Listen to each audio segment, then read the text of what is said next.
তো আমরা শুরু করছি আজকে শ্রীমদ্ ভাগবতম তৃতীয় স্কন্ধ সপ্তম অধ্যায়। তো এই অধ্যায়ের নাম হচ্ছে বিদুরের অতিরিক্ত প্রশ্ন। এটা একটু বোঝা উচিত আমাদের শুরুতে। বিদুরের অতিরিক্ত প্রশ্ন বলতে কি বোঝায়? বিদুরের অতিরিক্ত প্রশ্ন বলতে এই অধ্যায়ের যে প্রশ্নগুলো, এগুলো মানে নতুন করে কোনো বিষয়ের সম্বন্ধে জানার প্রশ্ন না, বরঞ্চ পঞ্চম অধ্যায়ে যে কথাগুলো শুনছেন বিদুরজি, সেই কথার উপর ভিত্তি করে কিছু সন্দেহ ওনার মনের মধ্যে জন্মাইছে, উৎপন্ন হয়েছে, এবং সেই সন্দেহগুলো দূর করার জন্য তিনি এই অধ্যায়ের প্রশ্নগুলো করছেন। তো পঞ্চম অধ্যায়ের কোন কথা শুনে ওনার সন্দেহ আসছে? তো আপনারা যদি ভাগবতম তো আছে সামনে, পঞ্চম অধ্যায়ের 25 এবং 26 নম্বর শ্লোক যখন বিদুরজি শুনছেন, শ্রীমদ্ ভাগবতম তৃতীয় স্কন্ধে পঞ্চম অধ্যায় 25 নম্বর শ্লোক এবং 26 নম্বর শ্লোক, এই দুইটা শ্লোক শুনে ওনার মনের মধ্যে কিছু কৌতূহল উৎপন্ন হয়েছে। তো সেই কৌতূহল গুলো নিরসন করার জন্য তিনি এখন এই অধ্যায়ের প্রশ্নগুলো করবেন। ঠিক আছে? তো পঞ্চম অধ্যায়ের 25 এবং 26-এ কি বলা হয়েছে? 25 নম্বর শ্লোকে বলা হচ্ছে, সবা এতস্য সন্দ্রষ্টু শক্তি সদসদাত্মিকাঃ মায়া নাম মহাভাগ ইয়েদম নির্মমে বিভু। ভগবান হচ্ছেন দ্রষ্টা, বহিরঙ্গা শক্তি হচ্ছে দৃশ্য, যা জড় সৃষ্টির কারণ এবং কার্য উভয় রূপে ক্রিয়াশীল। হে মহা সৌভাগ্যবান বিদুর, এই বহিরঙ্গা শক্তি মায়া নামে পরিচিত এবং তার মাধ্যমে কেবল সমগ্র জগৎ, সমগ্র জড় সৃষ্টি সম্ভব। তো বহিরঙ্গা মায়া শক্তি পরিচয় ভগবান এই 25 নম্বর শ্লোকে দিচ্ছেন। আর 26 নম্বর শ্লোকে ভগবান দিচ্ছেন, ভগবান বলছেন, কালবৃত্ত্যা তু মায়ায়াম গুণময়্যা গুণময়্যম অদুক্ষজম অদুক্ষজঃ পুরুষেন আত্মভূতেন বীর্যম আধত্ত বীর্যবান। পরমেশ্বর ভগবান পুরুষ অবতার রূপে নিজেকে বিস্তার করে ত্রিগুণাত্মিকা জড়া প্রকৃতিতে গর্ভাধান করেন এবং তার ফলে নিত্যকালের প্রভাবে জীব সমূহ আবির্ভূত হয়। তো এইভাবে 25 এবং 26 নম্বর শ্লোকে বর্ণনা করা হচ্ছে যে ভগবান তিনি জড়া প্রকৃতির উপর দৃষ্টিপাত করে এই জড় জগৎ তৈরি করলেন, যেটা 3 গুণ দ্বারা রচিত। এখন বিদুরজি মৈত্রী ঋষির কাছে জিজ্ঞেস করছে যে আহ, ভগবান কিভাবে 3 গুণের সঙ্গে যুক্ত হতে পারে? এই যে বলা হয়েছে না 26 নম্বর শ্লোকে, যে পরমেশ্বর ভগবান পুরুষ অবতার রূপে নিজেকে বিস্তার করে ত্রিগুণাত্মিকা জড়া প্রকৃতিতে গর্ভাধান করে। তো এখান থেকেই বিদুরজির মনের এই প্রশ্ন আসছে যে ভগবান তিনি কিভাবে 3 গুণের সাথে সম্পর্কিত বা যুক্ত হন? তিনি তো 3 গুণ থেকে মুক্ত, তিনি যে গুণের সংস্পর্শে আসেন, তার মানে কি তিনিও ত্রিগুণের দ্বারা প্রভাবিত হয়ে যান? এটা হচ্ছে ওনার মধ্যে একটা প্রশ্ন উদয় হয়েছে 25 এবং 26 নম্বরের কথা শুনে। মাঝখানে উনি প্রশ্ন করে না, কারণ এটা শিষ্টাচার যে যখন কোনো বক্তা কিছু বলেন, মাঝখানে ওনাকে থামানো উচিত না, ওনার কথা বলা শেষ হয়ে যায়। শেষ হলে এরপরে যে সংশয় প্রশ্ন থাকে এটা পরে জিজ্ঞেস করা উচিত। এই জন্য দেখবেন আমাদের ইসকনে আমরাও ক্লাসের সময় বলে বক্তারা যে আপনাদের যদি কোনো প্রশ্ন থাকে লিখে রাখবেন, ক্লাসের শেষে প্রশ্ন। তো শেষে প্রশ্নোত্তরের মাহাত্ম ভাগবত পরম্পরাতেই আছে। তো কেননা মাঝখানে যখন প্রশ্ন করা হয়, তো কথার ফ্লো বা একটা যে প্রবাহ, বক্তা যে ভাব নিয়ে বলছেন, তার মধ্যে বাধা পড়ে যায়, তো একটা বাধাটা সৃষ্টি হয়। তো সেই কারণে বিদুর যে এখন এই অধ্যায়ে তিনি প্রশ্ন করবেন। তো বিদুরের সংশয় উৎপন্ন হলো যে কিভাবে ভগবান 3 গুণের সংস্পর্শে আসেন। তো এই জন্য ভগবান তিনি, বিদুরের মনে প্রশ্ন হচ্ছে জীব 3 গুণের সংস্পর্শে আসে, ভগবান কিভাবে 3 গুণের সংস্পর্শে আসেন, এবং এর মানে কি তিনি 3 গুণের দ্বারা প্রভাবিত হয়ে যান? তো এই সংশয় আসে, এবং এই সংশয়গুলোই তিনি এই অধ্যায়ে জিজ্ঞেস করবেন। খুব সুন্দর বর্ণনা, আশা করি বুঝতে পারছেন। এখন এই সপ্তম অধ্যায়ের লিঙ্কটা কি? আচ্ছা, তো এই অধ্যায়ে মোট শ্লোক রয়েছে 41টি শ্লোক আছে। 1 থেকে 7 নম্বর শ্লোকে ঈশ্বর ও জীব সম্পর্কে বিদুরের জিজ্ঞাসা। বিদুরজি জিজ্ঞাসা করছেন, ওই যে সংশয়, সংশয় থেকে যে জীব এবং ঈশ্বরের মধ্যে পার্থক্য বা সম্পর্ক, এইটা একটু আপনি আমাকে পড়লেন 1 থেকে 7 নম্বর শ্লোক। এরপরে শ্লোক নম্বর 8 থেকে 14 পর্যন্ত বর্ণনা করছেন, শ্লোক নম্বর 8 থেকে 14 পর্যন্ত বর্ণনা করছেন মৈত্রেয় ঋষি। তো যখন 1 থেকে 7 প্রশ্ন, তো স্বাভাবিকভাবে প্রশ্নের পর উত্তর আসবে। তো শ্লোক নম্বর 8 থেকে 14 পর্যন্ত মৈত্রেয় ঋষি তিনি ঈশ্বর ও জীব, এই পরস্পরের মধ্যে সম্পর্ক কি, পার্থক্য কি, এই বিষয়ে যা কিছু ভ্রান্ত ধারণা বা সন্দেহ, সেই সমস্ত সন্দেহ দূর করেছেন। মানে ওনায় বিদুরজির প্রশ্নের উত্তর দিয়েছেন। শ্লোক নম্বর 8 থেকে 14-তে বিদুরের সংশয় দূরকরণ এবং ভক্তির উপদেশ। শেষে তিনি ভক্তির কথাও, ভক্তি করার জন্য উপদেশ দিচ্ছেন 8 থেকে 14। তারপরে চ্যাট বক্সে দিচ্ছি, চাইলে এখান থেকে আপনারা। এরপরে 15 থেকে 20 নম্বর শ্লোকে মৈত্রেয়র নিকট বিদুরের হৃদয় স্পর্শী উপলব্ধি ব্যক্ত। যখন মৈত্রেয় ঋষি 8 থেকে 14-তে খুব সুন্দরভাবে তার সংশয় দূর করে তাকে ভক্তির উপদেশ দিলেন, এটা শুনে মৈত্রেয় ঋষি, মৈত্রেয় ঋষির এই কথা শুনে বিদুরজি খুবই আহ কৃতজ্ঞতা প্রকাশ করছেন, যে আপনার প্রশ্ন, আপনার উত্তর শুনে আমার সমস্ত সংশয় নাশ হয়েছে, আমার ভগবানের প্রতি ভক্তির, মানে ভগবানের প্রতি আরো শ্রদ্ধা, আরো বিশ্বাস উৎপন্ন হয়েছে। আপনি ভক্তি সম্বন্ধে আমাকে উপদেশ দিলেন, এই ভক্তি হচ্ছে সমস্ত বদ্ধজীবদের উদ্ধার পাওয়ার একমাত্র উপায়। তো এইভাবে তিনি তার কিছু হৃদয়ের কথা, হৃদয় স্পর্শী উপলব্ধি তিনি ব্যক্ত করলেন 15 থেকে 20-এ। এরপরে উপলব্ধি ব্যক্ত করার পর বিদুরজি 21 থেকে 38 নম্বর শ্লোকে আরো কিছু প্রশ্ন করো, পরবর্তী প্রশ্ন সমূহ। 21 আরো কিছু বিষয় প্রশ্ন করে। এরপরে সর্বশেষ অংশ 39 থেকে 42, 39 থেকে 42-এ বর্ণনা করা হয়েছে যে বিদুরজি মৈত্রেয় ঋষির কাছে তার প্রত্যয় ব্যক্ত করছেন। প্রত্যয় মানে, হে মৈত্রেয় ঋষি, আপনি ছাড়া আমার এই প্রশ্ন সমূহের উত্তর কেউ যথাযথভাবে দিতে সক্ষম না। তো আমি আপনার উপর সম্পূর্ণরূপে নির্ভরশীল, আপনার উপর বিশ্বাসী, কৃপা করে আমার এই সমস্ত প্রশ্নের উত্তর প্রদান করুন। এই হচ্ছে পুরো অধ্যায়ের অধ্যায় বিভাজন। তো বিদুরের কথা, বিদুরের প্রশ্ন আমরা 1 থেকে 7 নম্বর শ্লোকের প্রথম সেকশন। শ্রীশুক উবাচ। আচ্ছা, আহ, আরাধনা মাতাজি, প্রভু কোথায়? প্রভুকে দেখি না অনেকদিন। হরে কৃষ্ণ প্রভু। আহ প্রভুর সকালবেলায় মন্দিরে একটু সেবায় থাকে শনিবারটা, রবিবার উনি থাকেন। ও আচ্ছা আচ্ছা, ঠিক আছে। ভালো আছেন তো উনি, না? ভালো আছেন প্রভু। আচ্ছা আচ্ছা আচ্ছা, আচ্ছা।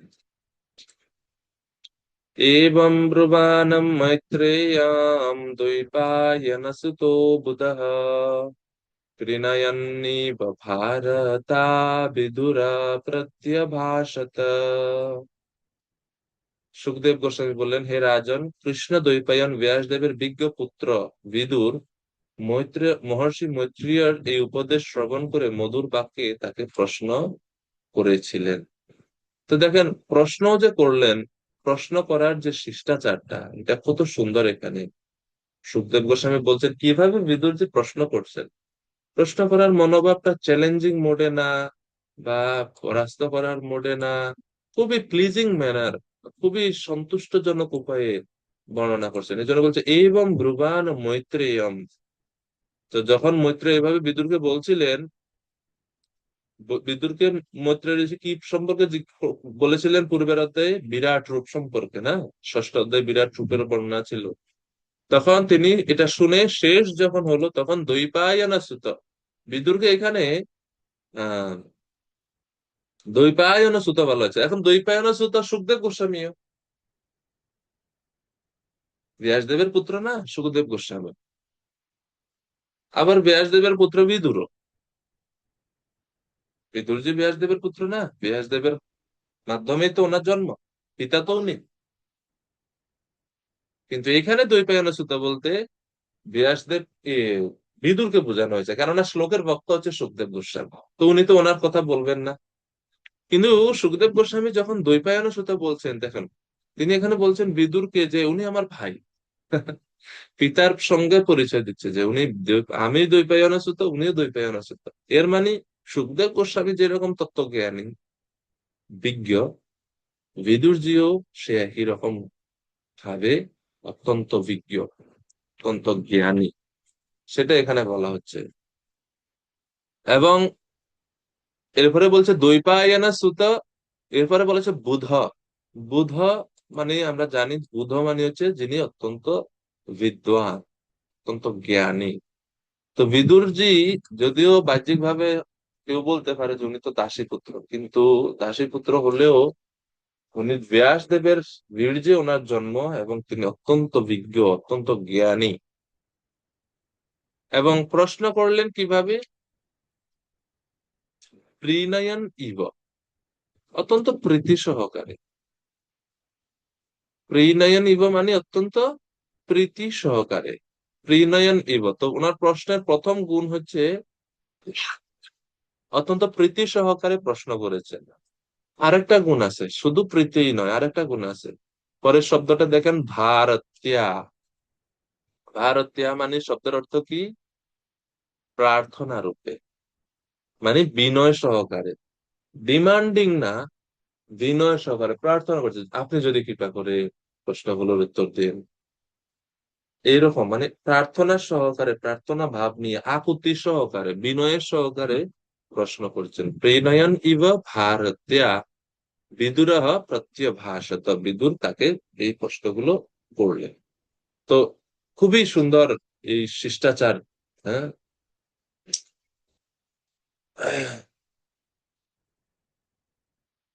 তো বিশ্বনাথ চক্রবর্তী ঠাকুর বলছেন যদিও প্রীতি সহকারে এবং বিনয় সহকারে মৈত্রেয়কে প্রশ্ন করেছিলেন, কিন্তু মৈত্রেয় ঋষি বিদুরের প্রশ্নে সন্তুষ্ট ছিলেন না। কারণ মৈত্রেয় ঋষি বিদুরের মনোভাব বুঝতে পেরেছিলেন যে বিদুরের কিছু সংশয় উৎপন্ন হয়েছে। এটা বিশ্বনাথ চক্রবর্তী ঠাকুর এই শ্লোকের ব্যাখ্যাতে বলছেন।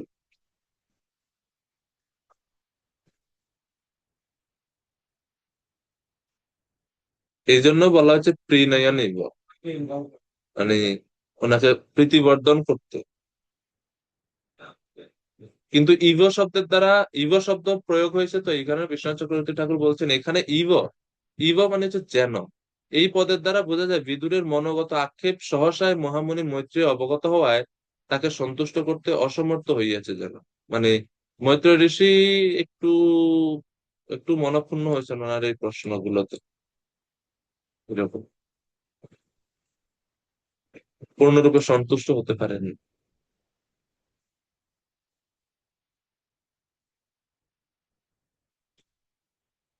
মানে ওনার মধ্যে একটু সংশয় উৎপন্ন হয়েছে, আর সংশয়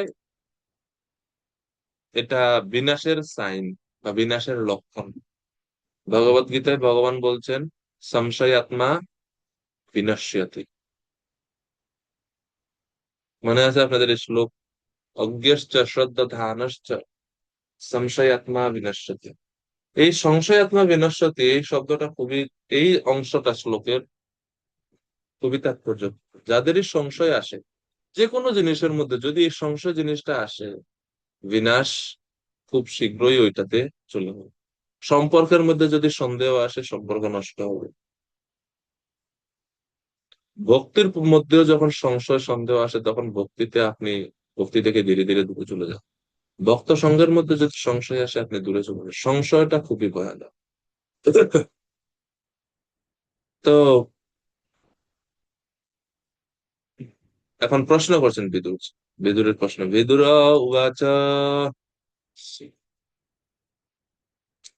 ব্রহ্মণ কথম ভগবতা চিন্মাত্রস্য বিকারিণঃ লীলয়া চাপি যুজ্যেরন নির্গুণস্য গুণক্রিয়াঃ। গীতিকা পাল মাতাজি অনুবাদ করবেন কৃপা করে। হরে কৃষ্ণ, প্রণাম প্রভু। মাতাজি। বিদুর বললেন, হে মহান ব্রাহ্মণ, যেহেতু পরমেশ্বর ভগবান পূর্ণ চিন্ময় এবং অপরিবর্তনীয়, তাহলে তিনি কিভাবে জড় প্রকৃতির গুণ এবং কার্যকলাপের সঙ্গে সম্পর্কিত? এইগুলি যদি তার লীলা হয়, তাহলে অবিকারীর কার্যকলাপ কিভাবে সম্পন্ন হয় এবং প্রকৃতির গুণরহিত গুণাবলী কিভাবে প্রদর্শন করেন? হরে কৃষ্ণ, জয় শ্রী প্রভুপাদ। হরে কৃষ্ণ। তো এই হচ্ছে ওনার প্রশ্ন, ব্রহ্মণ কথম, কিভাবে ভগবান এগুলো করতে পারেন। এখানে প্রশ্নটা দুইটা প্রশ্ন। প্রথম প্রশ্ন হচ্ছে, যেহেতু পরমেশ্বর ভগবান তিন মাত্রাস্য, পূর্ণ চিন্ময়, তাহলে তিনি কিভাবে জড় প্রকৃতির গুণ এবং কার্যকলাপের সঙ্গে যুক্ত, যেটা 25 নম্বর শ্লোকে বলা আছে। সেখানে বলেছে ভগবান হচ্ছেন দ্রষ্টা, জড় প্রকৃতি হচ্ছে দৃশ্য, ওই যে পঞ্চম অধ্যায়ের 25 নম্বর শ্লোকে। তো ভগবান জড় প্রকৃতির উপর দৃষ্টিপাত করেন, এবং দৃষ্টিপাতটা করেন তিনি কেন দৃষ্টিপাত করবেন? তিনি তো চিন্ময় পুরুষ, তিনি কিভাবে দৃষ্টিপাত করতে পারেন? এটা হচ্ছে ওনার মনের সংশয়। ঠিক আছে। তো বিশ্বনাথ চক্রবর্তী ঠাকুর এখানে বলছেন যে চিন্মাত্রাস্য শব্দটি ব্যবহার করা হয়েছে যার মাধ্যমে শুধু চিন্ময় বস্তুকেই বোঝায়। চিন্ময় বস্তুর মধ্যে জড় বস্তুর কোনো লেশও নেই, কিন্তু এই জড়া প্রকৃতি হচ্ছে ভগবানের একটা শক্তি। ভগবানকে বলা হয় শক্তিমান। তো শক্তিমান কখনো শক্তি থেকে বিচ্ছিন্ন বা আলাদা হবে না। আগুনের মধ্যে তাপ, আগুনের মধ্যে আলো থাকবেই। কোন সময় তাপ এবং আলোকে আগুন থেকে কি সরানো যায়? সরানো যায় না, আলাদা করা যায় না। যদি আলাদা করা হয় তাহলে আগুনই থাকবে না। জড় প্রকৃতির সঙ্গে ভগবানের একটা সম্পর্ক আছে। তা হলো, ভগবান যদিও চিন্মাত্র, চিন্ময় বা নির্গুণ, কিন্তু তো তো মানে ওটাই এখন বিদুরের প্রশ্ন, যে ভগবান যদি নির্গুণই হন বা চিন্মাত্রই হন, তাহলে কিভাবে জড় প্রকৃতির সঙ্গে ওনার সম্পর্ক আছে? একদিক থেকে জড় প্রকৃতিটা ভগবানের শক্তি, আর কৃষ্ণ হচ্ছেন শক্তিমান। তো শক্তির সঙ্গে শক্তিমানের একটা সম্পর্ক আছে। কিন্তু আবার আরেকদিকে উনি চিৎমাত্র, উনি চিন্ময়। তো চিন্ময় পুরুষের সঙ্গে জড় প্রকৃতির সম্পর্ক কিভাবে হতে পারে? এটা হচ্ছে প্রশ্ন, প্রথম প্রশ্ন। 2 নম্বর প্রশ্ন হচ্ছে, ভগবান হচ্ছেন অবিকারী না, মানে যার কোনো পরিবর্তন হয় না, তাহলে ভগবান কার্য কেন, ভগবানের কার্য কেন পরিবর্তনশীল? মানে উনি নিজে অবিকারী, তাহলে ওনার যা কাজ সব তো অবিকারী হওয়া উচিত, কেন পরিবর্তনশীল? জগৎ পরিবর্তনশীল কেন? মায়া পরিবর্তনশীল কেন? এটা হচ্ছে প্রশ্ন। পরিবর্তন চিন্ময় জগতে হয় না। চিন্ময় জগতে কারো বয়স বাড়ে না। চিন্ময় জগৎ পরিবর্তন মানে কি? সৃষ্টি আছে, ধ্বংস আছে, মানে সময়ের প্রভাব আছে। পরিবর্তন মানে হচ্ছে সময়ের প্রভাব। ভগবান, ভগবানের উপর তো সময়ের প্রভাব নাই। ভগবান অবিকারী, আত্মা অবিকারী। তাহলে ভগবানের সৃষ্টি সৃষ্টি কেন পরিবর্তনশীল? কেন এখানে সময়ের প্রভাব হয়? তো এটা হচ্ছে প্রশ্ন। এখানে প্রশ্নটা আমরা, এখানে প্রশ্নই আমরা শুনতেছি, উত্তর পরে শুনবো। বিশ্বনাথ চক্রবর্তী ঠাকুর যুক্তি উত্থাপন করছেন, মানে বিদুরের প্রশ্নের সঙ্গে সঙ্গে, যে পরিবর্তন কখন হয়? সময়ের প্রভাবে সবকিছু পরিবর্তন হয়। পরিবর্তন মানে হচ্ছে এখানে টাইম ফ্যাক্টর কাজ করে।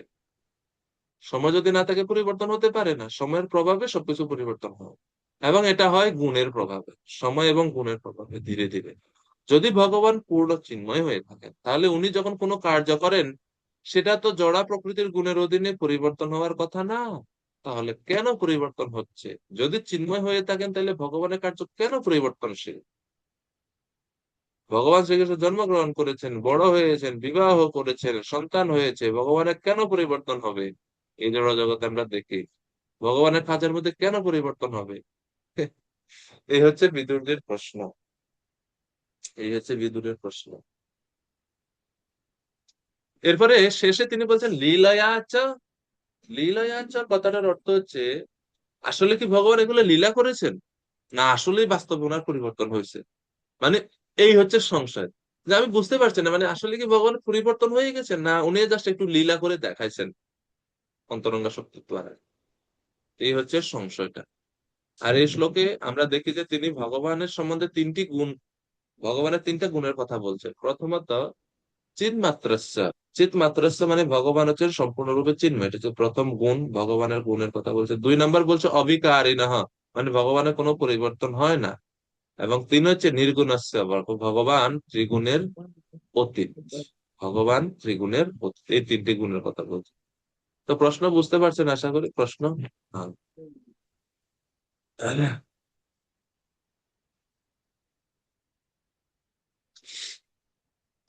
তো শিল প্রভুপাদ বলছেন, এই বিদুরের এই প্রশ্নের মাধ্যমে অনেক ভ্রান্ত ধারণা আমাদের দূরীভূত হয়। প্রথমে প্রভুপাদ ব্যাখ্যা করছেন যে ভগবান হচ্ছেন মায়ার অধীশ্বর আর জীব হচ্ছে মায়ার অধীন। এরপরে পরের অংশে প্রভুপাদ পরে তাৎপর্য ব্যাখ্যা করছেন যে অনেকটা ভ্রান্ত ধারণা রয়েছে। কি বিষয়ে ভ্রান্ত ধারণা রয়েছে? যে ভগবান যখন এই পৃথিবীতে অবতরণ করেন অথবা তার সমস্ত শক্তি সহ যখন আবির্ভূত হন, তখন তিনিও একজন সাধারণ মানুষের মতো মায়ার অধীন হয়ে পড়েন। এটা একটা ভ্রান্ত ধারণা মানুষের মনে আছে। গীতায় ভগবান বলছেন যে মানুষিম তনিম আশ্রিত, আমি যখন মনুষ্য দেহ ধারণ করে আসি তখন সবাই আমাকে চিনতে পারেন, আমাকে অবজ্ঞা করে। তারপরে আরেকটা ভ্রান্ত ধারণা আছে যে ভগবানের অপ্রাকৃত কার্যকলাপ সম্বন্ধে বিভিন্ন প্রশ্ন করার মাধ্যমে বিদুর মানুষের এই ভ্রান্ত ধারণাটি দূর করছে। তো এই যে ভ্রান্ত ধারণাটা, এটা আসলে তাহলে আমরা বুঝতে পারছি এটা বিদুরের না, এটা মানুষের ভ্রান্ত ধারণা। যে ভগবান যেহেতু এই জগতে আসেন, আমরাও এই জগতে আসি, তাইলে ন্যায় মানে তর্কের খাতিরে তর্ক যদি করা যায়, আমরা এই জগতে আছি, ভগবান এই জগতে আসেন, অবতরণ করেন বিভিন্ন অবতারে, আমরা মায়া দ্বারা প্রভাবিত হই, তাহলে উনিও যেহেতু এই জগতের ভিতরে আসেন, উনিও মায়া দ্বারা প্রভাবিত হবে।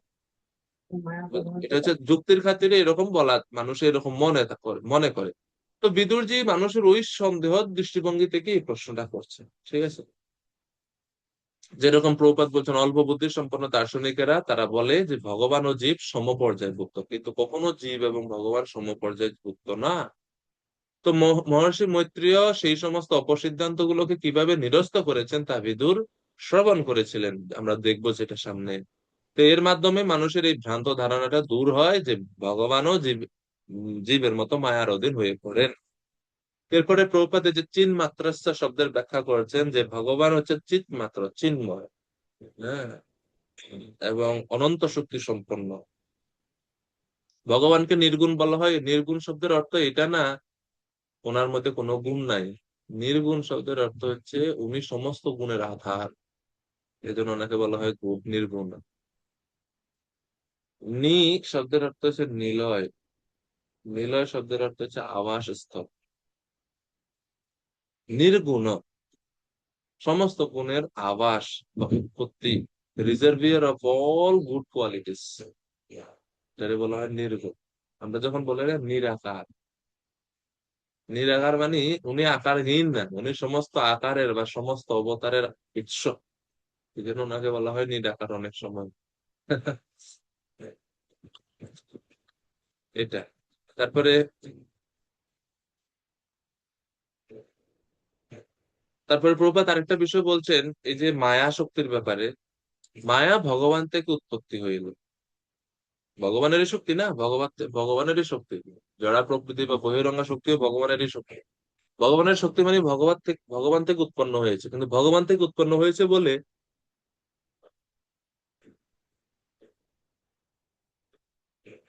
মায়া শক্তি ভগবানের থেকে ভিন্নও নয়, আবার সেই মায়া শক্তি ভগবানও নয়। এই যে ভিন্নও নয় আবার ভগবানও নয়, এই যে এটাকে আমরা বলি অচিন্ত ভেদাভেদ তত্ত্ব। যেরকম প্রভুপাদ এখানে খুব সুন্দর একটা উদাহরণ দিয়েছেন, জাদুকরের উদাহরণ। জাদুকর জাদুবিদ্যার প্রভাবে নানা রকম ইন্দ্রজাল প্রদর্শন করে, বিভিন্ন কাল্পনিক বস্তু দেখায় মানুষকে। জাদুবিদ্যার প্রভাবে জাদুকর একটা গাভীতে পরিণত হতে পারে, যদিও সে প্রকৃতপক্ষে একটি গাভী নয়। কিন্তু এও সত্য যে জাদুকর কর্তৃক প্রদর্শিত গাভীটি তার থেকে ভিন্ন নয়। ওই জাদুকর গাভী নয়, কিন্তু সে যে গাভী দেখাচ্ছে এটাও তার থেকে ভিন্ন নয়। এটা ম্যাজিকের মাধ্যমে এটা করে থাকে, অনেক ম্যাজিশিয়ান করে থাকে। যেরকম এরপরে এটাতে একটা একটা উদাহরণ বোঝানোর জন্য প্রভাত পরে আরেকটা দিলেন, সূর্য। সূর্যের উদাহরণ দিলেন, সূর্য আলো থেকে সূর্য ভিন্ন নয়, আবার আলোটা আবার সূর্য নয়। বুঝতে পারছেন? মানে প্রপাত একটা জিনিস বোঝানোর জন্য কত উপমা ব্যবহার করছেন, কিভাবে যে মায়া শক্তি ভগবানের থেকে ভিন্ন নয়, আবার তা ভগবান থেকে আহ ভগবানও নয়, দুইটাই। আরেকটা প্রলম্বাসুর শিশুর শরীর ধারণ করেছিল, যদিও সে গোপ শিশু না, কিন্তু গোপ শিশু না হলেও রূপ ধারণ করছে গোপ শিশু। তো এই যে মানে বিষয়গুলা প্রভুপাদ এখানে ব্যাখ্যা করছেন। তারপরে প্রভুপাদ আরো ব্যাখ্যা করছেন যে ভগবানের অপ্রাকৃত জ্ঞান এবং ভগবানের শক্তি সর্বদাই অপরিবর্তনীয় থাকে, কখনো এর পরিবর্তন হয় না জড়া প্রকৃতির প্রভাবে।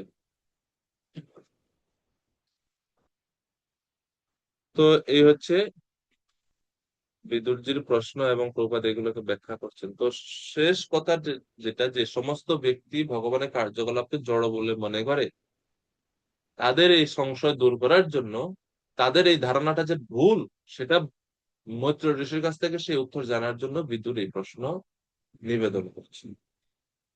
শ্লোক নাম্বার 3, বিদুরজির আরো প্রশ্ন তিনি মৈত্র ঋষির কাছে নিবেদন করছেন। ক্রীড়ায়াম উদ্যমর্ভস্য কাম চিক্রীড়িয়া চিক্রীড়িষা অন্যতঃ स्वतः तृप्तस्य च कथं निवृत्तस्य सदान्यतः सदान्यतः।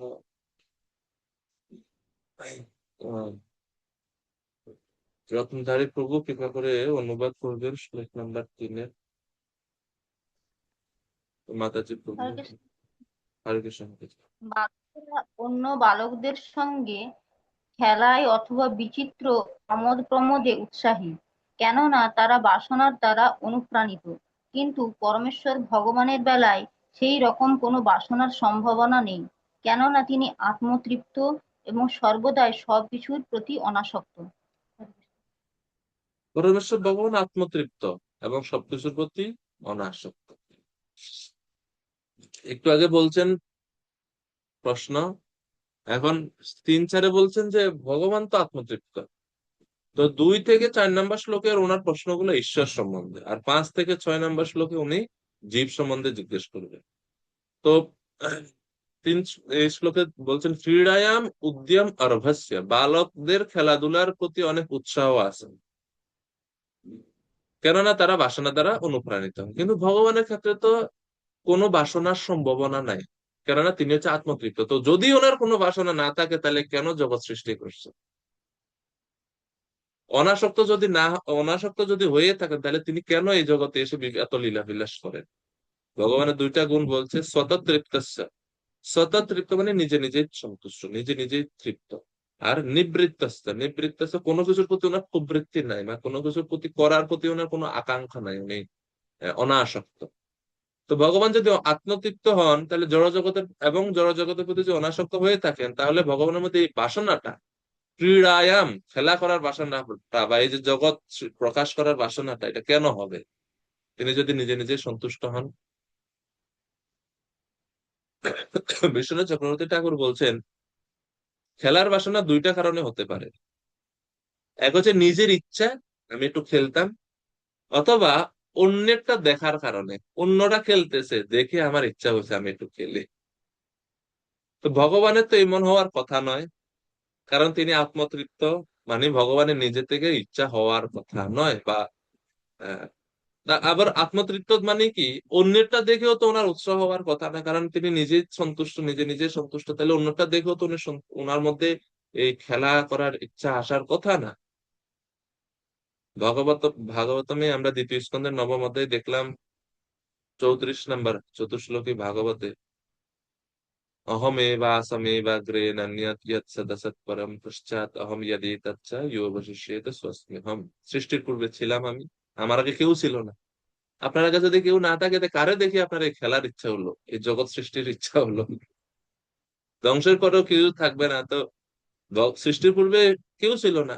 যদি কেউ না থাকে, তাহলে ভগবান কার কাছ থেকে এই অনুপ্রেরণাটা পাইছেন যে সৃষ্টি করতে হবে? এইভাবে বিশ্বনাথ চক্রবর্তী ঠাকুর আরো অ্যাড করতেছেন বিদুরের প্রশ্নের সঙ্গে সঙ্গে। তো শিল প্রভুপাদ ভগবানের এই যে শ্লোকে, এই যে ভগবান যে সব সর্বত্র নিজেকে বিস্তার করেন এবং এক এবং অদ্বিতীয়, উনি ছাড়া কোনো কিছুর অস্তিত্ব থাকতে পারে না, এই সবগুলো মায়া ততমিতম সর্বম জগত ব্যক্ত, সবকিছু ভগবান থেকে আসছে, এই বিষয়ে প্রভুপাদ ব্যাখ্যা করছে। শ্লোক নাম্বার 4, এটা হচ্ছে ওনার ঈশ্বর সম্বন্ধে বা ভগবান সম্বন্ধে জিজ্ঞাসিত শেষ প্রশ্ন এই সেকশনে।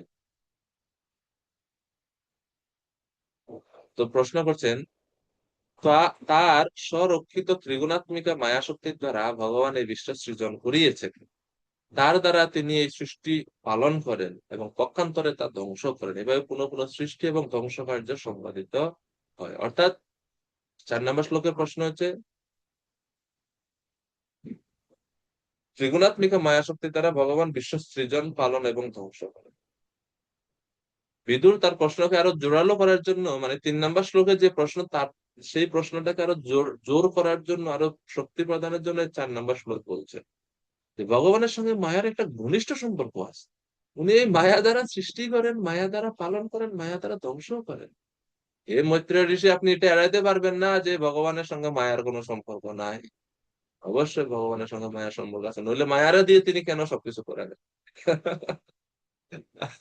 তো প্রবাদ বলছে, মায়া দ্বারা জীবেরা মোহিত হয়ে বিমোহিত হয়, 3 গুণের দ্বারা বিমোহিত হয়ে এই জগৎ সৃষ্টি, পুনঃ পুনঃ মৃত্যু, পুনঃ পুনঃ জন্ম হয়ে থাকে।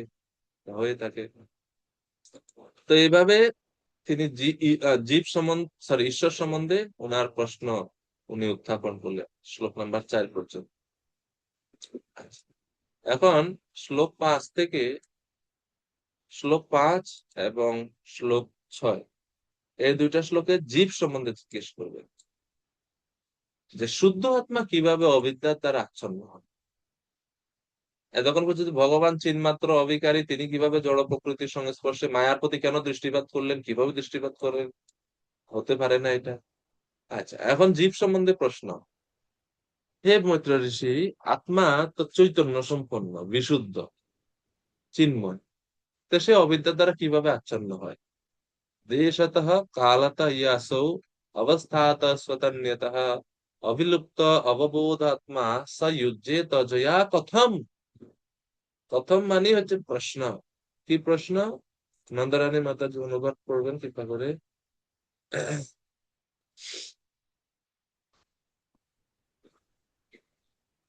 তাই মাতাজি পড়ুন। হরে কৃষ্ণ প্রভুজি, দণ্ডবত প্রণাম। আমি অ্যাকচুয়ালি বাড়িতে এসেছি, এখানে ও ভাগবত আচ্ছা নিয়ে আসা। আচ্ছা আচ্ছা আচ্ছা আচ্ছা, ঠিক আছে। গোপারানী মাতাজি।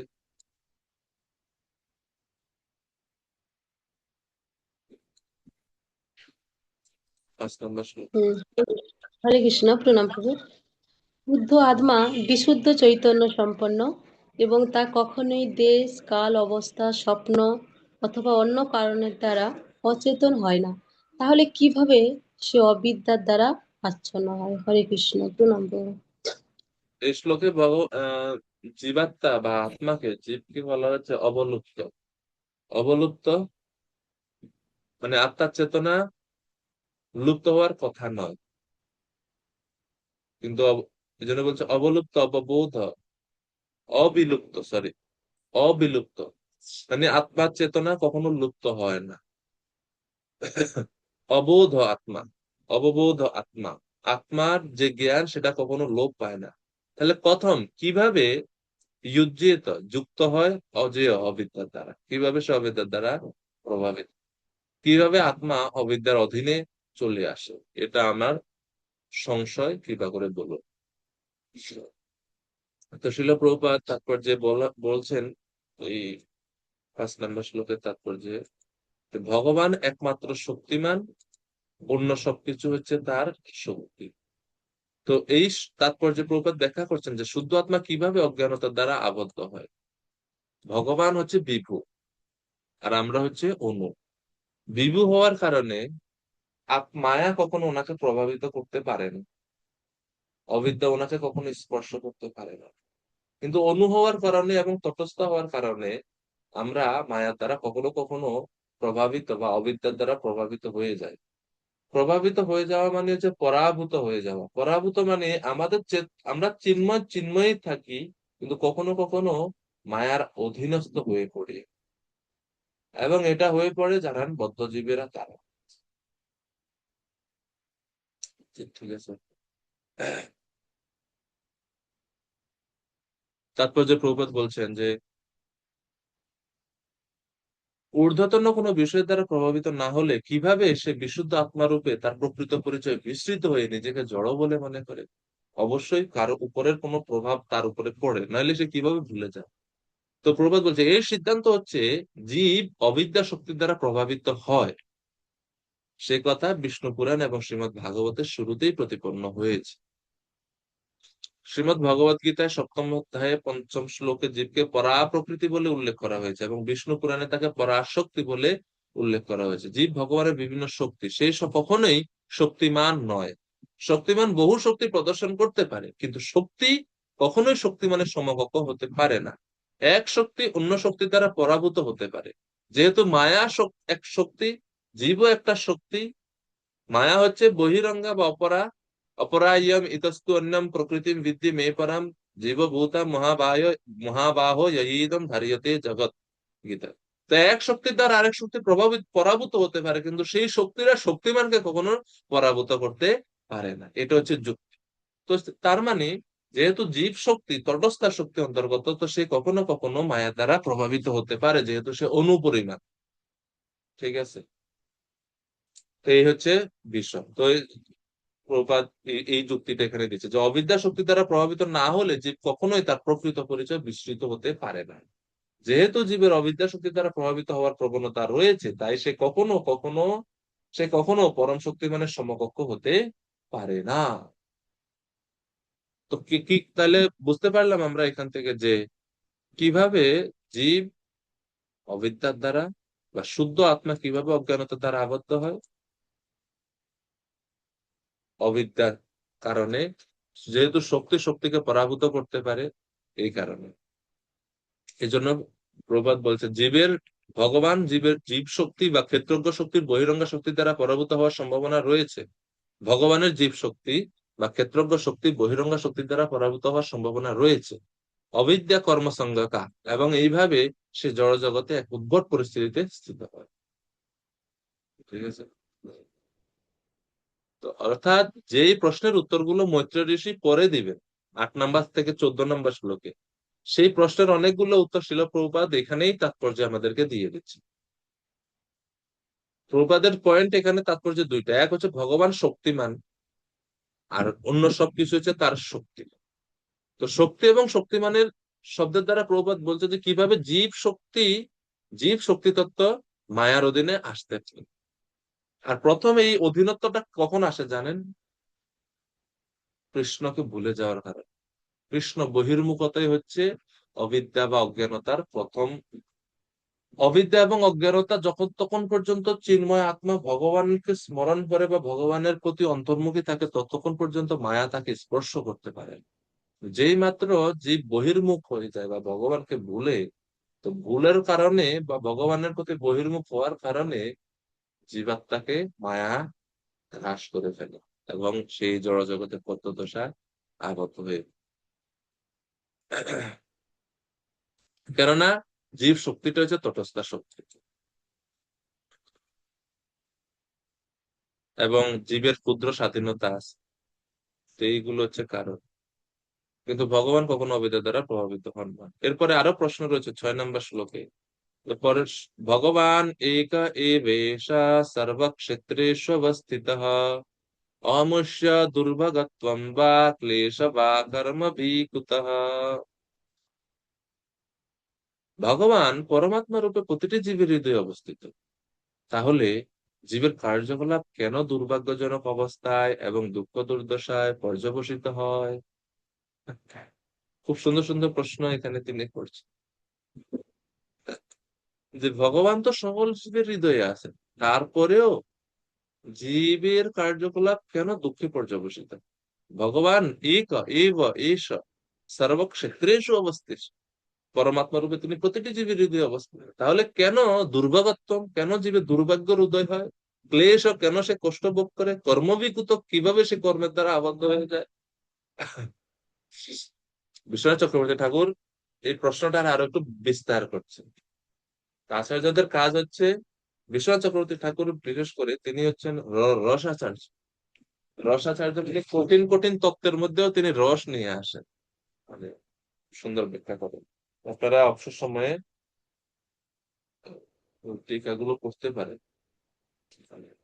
তিনি বলছেন ভগবান কোনো দায়িত্ব জ্ঞানহীন রাজা নয়।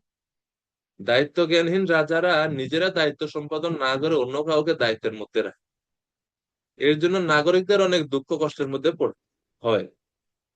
ভগবান এমন একজন রাজা বা শাসক, ভগবান এরকম কোন রাজা বা এরকম কোন শাসক না যিনি তার এই ব্রহ্মাণ্ডের পরিচালনার জন্য একজন প্রতিনিধি রাখেন আর ভগবান নিজে সবকিছু করে থাকেন। ভগবান কিছু করেন না, এরকম না। তো ভগবান নিজেই সবকিছু করে থাকেন, এর মাধ্যমে বোঝা যায় ভগবান নিজেই সবকিছু দায়িত্ব গ্রহণ করেন। এই জন্য প্রশ্ন করতেছে যে ভগবান যদি সমস্ত দায়িত্ব গ্রহণ করেন, ভগবান যদি সমস্ত জীবের হৃদয়ে অবস্থান করেন, তাহলে জীব কেন তার আনন্দ ভুলে কষ্টের মধ্যে থাকবে? জীব কেন এত দুর্ভাগ্য ভোগ করবে? বুঝতে পারছেন বিষয়টা? যেরকম একাদশ স্কন্ধে 11 অধ্যায়ে 6 নম্বর শ্লোকে খুব সুন্দর একটা শ্লোক আছে, যে শ্লোকে বলা হচ্ছে যে আমাদের এই দেহটা হচ্ছে একটা ফলবান বৃক্ষের মতো। ও মানে ওই শ্লোকে তুলনা করা হচ্ছে, এবং এই ফলবান বৃক্ষে দুইটা পাখি বসে আছে। হ্যাঁ, বিখ্যাত শ্লোক, সুপর্ণ এইতৌ সদৃশ সখায়, এই শ্লোক। এটা এটা শ্রুতি মানে কঠোপনিষদেও সেম শ্লোক আছে, ভাগবতমেও একই অর্থবোধক শ্লোক আছে। সুপর্ণ এতৌ সদৃশ সখায় यदृच्छयेतो कृतनीरो च वृक्षे एकतयो खादति पिप्पलन्नम् अन्य निरन्नपि बलेन भूयान्। যে ঘটনাক্রমে দুটি পাখি একই গাছে একসঙ্গে বাস করছে, দুটি পাখি বন্ধু আর সমপ্রকৃতি, কিন্তু তাদের মধ্যে পার্থক্য হচ্ছে একটা একটা পাখি গাছের ফল খাচ্ছে, অন্যটা ফল খাচ্ছে না, সে সাক্ষী রূপে সবকিছু দেখছে। এ হচ্ছে পরমাত্মা।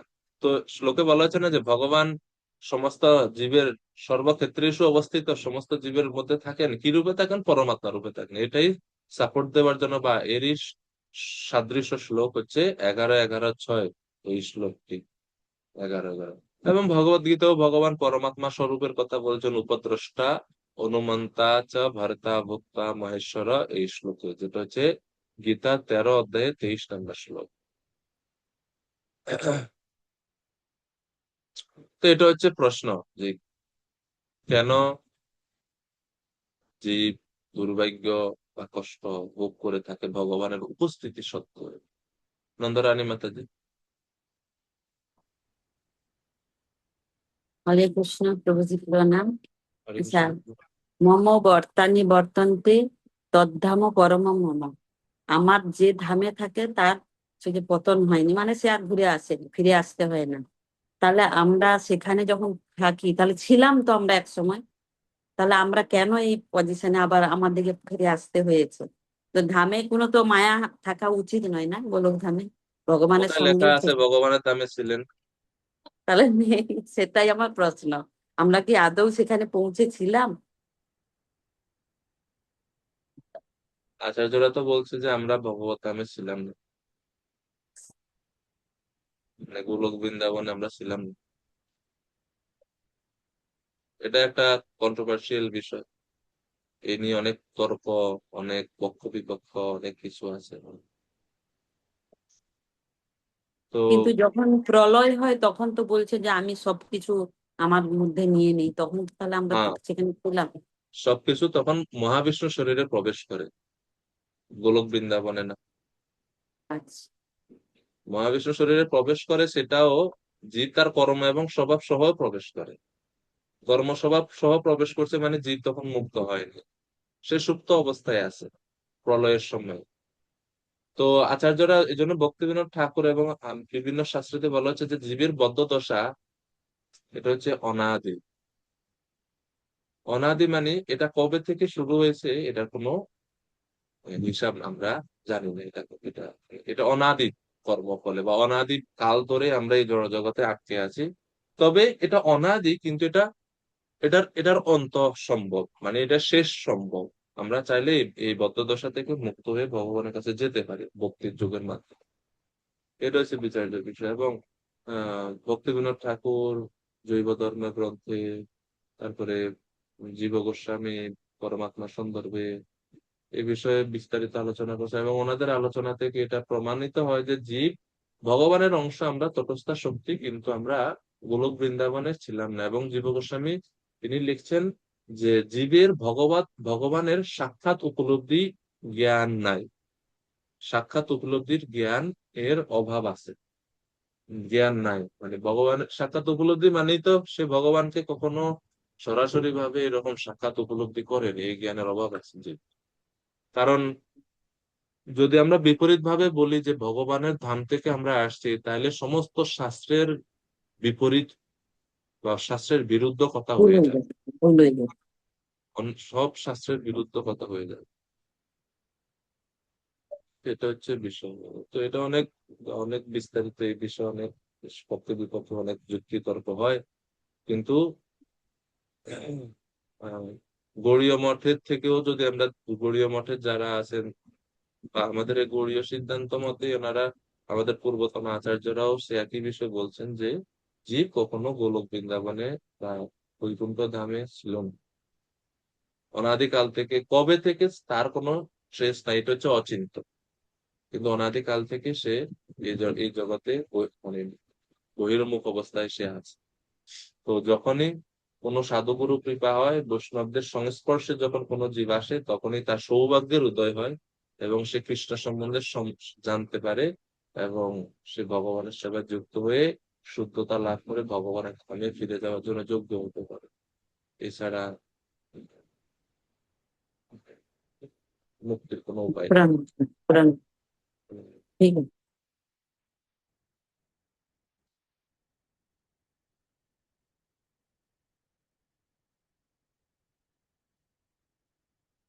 তো শিল প্রভুপাদ তাৎপর্যে ব্যাখ্যা করছেন, ভগবান স্বয়ং বর্তমান থাকা সত্ত্বেও কেন জীবাত্মা অন্য কারো কাছ থেকে কষ্ট ভোগ করে? দুঃখ কষ্টের ভিত্তি আর অজ্ঞানের ভিত্তিতে বলছে জীব গুণগতভাবে ভগবানের সঙ্গে এক। জীবের শুদ্ধ অবস্থায় তার জ্ঞান কখনো অবিদ্যা দ্বারা আচ্ছাদিত হতে পারে না, বিশেষ করে পরমেশ্বর ভগবানের উপস্থিতি। তাহলে জীব কিভাবে অবিদ্যা দ্বারা প্রভাবিত হন এবং মায়ার দ্বারা আচ্ছন্ন হন? এইটা হচ্ছে প্রশ্ন। প্রভুপাদ এগুলো তারপর যে ব্যাখ্যা করছে,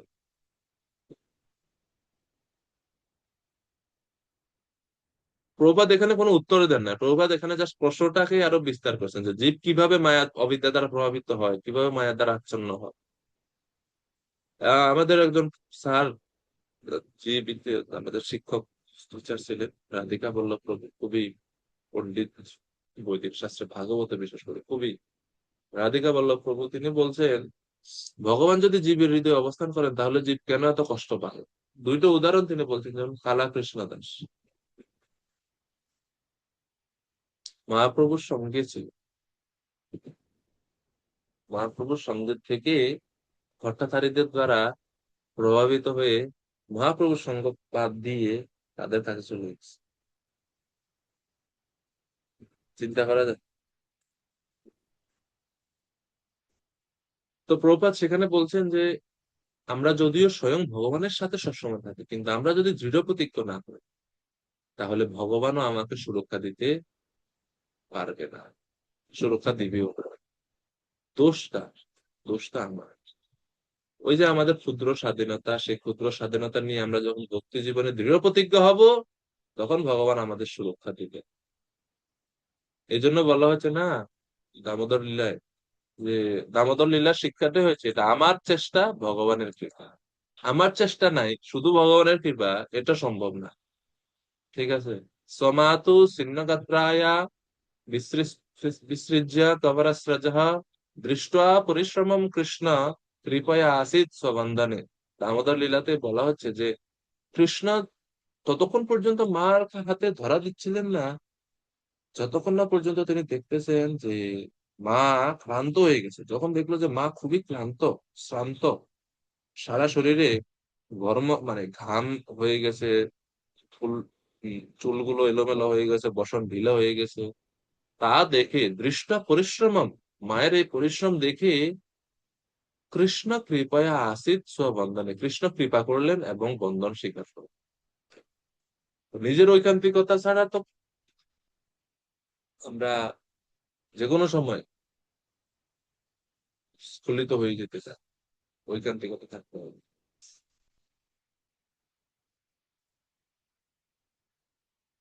7 নম্বর শ্লোক। তো 7 নম্বর, 5-6 তো প্রশ্ন করছেন, এখন 7-এ বলছেন एतस्मिन् मे मनोविद्यन् खिद्यते अज्ञान संकटे तत् न पुराण তত্ন পরানুদ বিভো কশ্মল মানসম মহৎ। নরকাসুরের সঙ্গ, নরকাসুর, হ্যাঁ, ভগবানের পুত্র হওয়া সত্ত্বেও নরকাসুর, সে তার ওই যে শত ক্ষুদ্র স্বাধীনতার অপব্যবহার, ভগবানের পুত্র ভৌমাসুর বা নরকাসুর, কিন্তু সঙ্গর প্রভাবে চলে গেছেন, ভগবানের বিদ্বেষ হয়ে গেছে। তো দোষ কার? দোষ ভগবানের। ভগবান বলছে তুমি যাও এদিকে। তো জীবেরও বদ্ধ দশাটা ঠিক ওই রকমই। যাই হোক, তো 7 নম্বর শ্লোকে এখন মৈত্রেয় ঋষি বলছেন, হে মহান মনীষীগণ,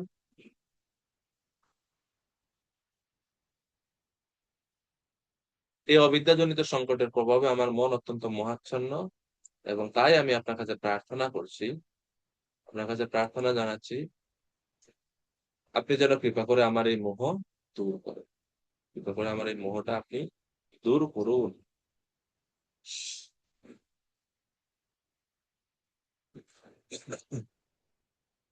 এখন সুখদেব গোস্বামী তিনি বলছেন, হে রাজন, তত্ত্ব জিজ্ঞাসু বিদুর কর্তৃক এভাবে জিজ্ঞাসিত হয়ে মৈত্রেয় মুনি যেন প্রথম একটু আশ্চর্য হয়েছিলেন, কিন্তু তারপর তিনি নিঃসংকোচে উত্তর দিতে শুরু করেছিলেন, কেননা তিনি ছিলেন সম্পূর্ণরূপে ভগবত ভাবনাময়। তো মৈত্রেয় মুনি প্রথমে একটু আশ্চর্যান্বিত হয়েছিলেন। শ্লোকে লেখা আছে, স ইত্থম চোদিত ক্ষুদ্রা, মানে চোদিত শব্দের অর্থ হচ্ছে উত্তেজিত, বিক্ষুব্ধ। প্রথমে তিনি বিদুরের এই প্রশ্ন শুনে একটু উত্তেজিত হয়েছে, একটু মানে একটু বিক্ষুব্ধ হয়েছে।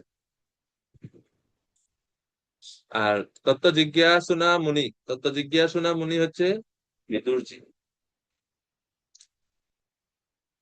বিদুরজি যিনি সবসময় পরম তত্ত্ব সম্বন্ধে জানার জন্য উদ্বিগ্ন। তো তিনি যখন এই প্রশ্ন করলেন, এটা শুনে মৈত্রেয় ঋষি একটু ক্ষুব্ধ হয়েছিলেন, একটু উত্তেজিত হয়েছিলেন। প্রত্যাহ, কিন্তু পরে তিনি আবার নিঃসংকোচে প্রত্যাহ ভগবত চিত্ত, যেহেতু তিনি সবসময় ভগবত ভাবনায় মগ্ন থাকেন, সেই কারণে তিনি নিঃসংকোচে প্রশ্নের উত্তর দিলেন। বিশ্বনাথ চক্রবর্তী ঠাকুর এখানে বলছেন এই শ্লোকের ব্যাখ্যাতে যে মৈত্রেয় মুনি যখন বিদুরের এই প্রশ্নগুলো শুনলেন, তখন ভাবছিলেন কি করে আমি বিদুরের প্রশ্নের উত্তর প্রদান করবো, এত কঠিন কঠিন প্রশ্ন করছে বিদুর। এই কারণে বলছে বিক্ষুব্ধ বা চোদিত, বা তিনি একটু একটু একটু উত্তেজিত, একটু চিন্তিত হয়ে পড়লেন। মহর্ষি মৈত্রেয় মুনি, প্রশ্নগুলো খুব কঠিন, না খুবই কঠিন প্রশ্ন। তখন তিনি চিন্তা করলেন আমি ভগবানকে স্মরণ করি, এই জন্য বলছে প্রত্যাহ ভগবত চিত্ত, তিনি ভগবানকে স্মরণ করলেন। মৈত্রেয় মুনি সম্পূর্ণরূপে ভগবানের শরণাগত হয়ে ভগবানকে স্মরণ করলেন, এবং ভগবান তাকে বুদ্ধি দান করলেন, দিব্য জ্ঞান প্রদান করলেন মৈত্রেয় ঋষিকে। কেন তিনি মৈত্রেয় ঋষিকে দিব্য জ্ঞান প্রদান করলেন? কারণ তিনি ছিলেন ভগবত চিত্ত, পূর্ণরূপে ভগবানের শরণাগত।